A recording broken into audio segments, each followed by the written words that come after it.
Thank you. Thank you, Mr. Chairman. Thank you, Senator Fisher. Senator Hirono, please. Thank you, Mr. Chairman. I welcome the nominees. I asked the following two initial questions of all nominees before any of the committees on which I sit. So I'd like to ask you these two questions en masse. Since you became a legal adult, have you ever made unwanted requests for sexual favors or committed any verbal or physical harassment or assault of a sexual nature? No. No. Have you ever faced discipline or entered into a settlement related to this kind of conduct? No.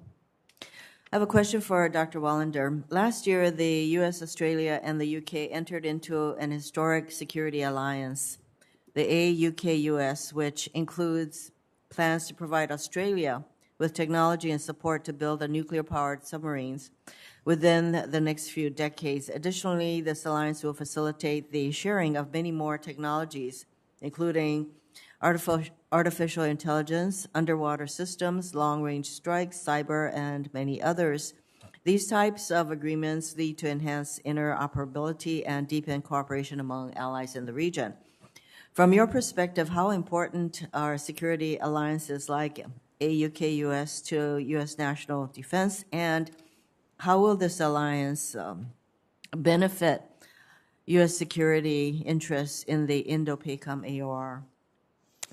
Senator, I admire and fully support the development of AUKUS as a multilateral alliance for coping with the challenge of China in the Indo-Pacific specifically.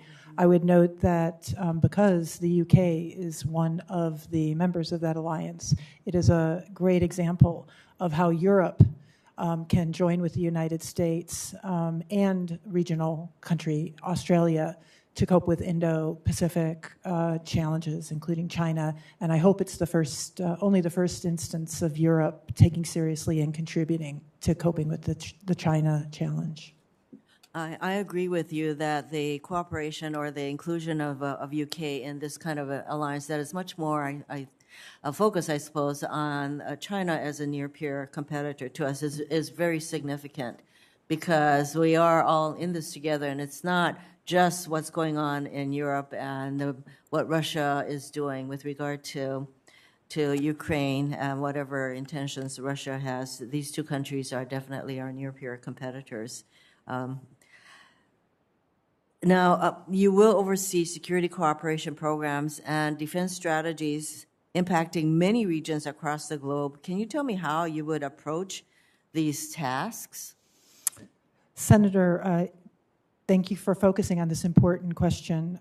If confirmed, I would focus first on building on already existing strong alliances and allied relations and partnerships, which I want to highlight, we enjoy not only in Europe, but in Eurasia, with countries such as Georgia, and in Africa and in the Middle East. So there is plenty of opportunity to build upon and expand as we cope with multiple challenges, not just Russia and China, but ongoing needs in the region, such as Iran, and countering violent extremism in many regions.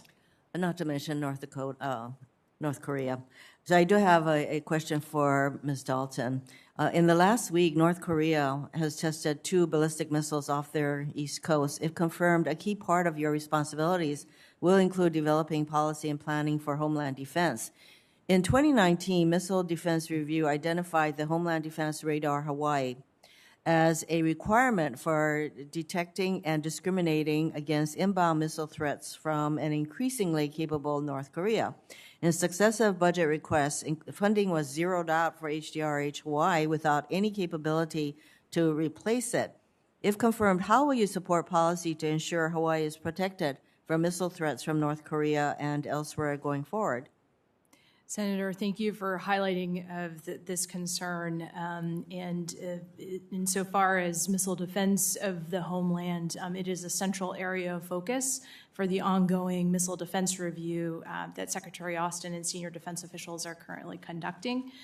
If confirmed, I would look forward to implementing the findings of the MDR to ensure that the entirety of the U.S. homeland and its territories are protected from threats such as from North Korea.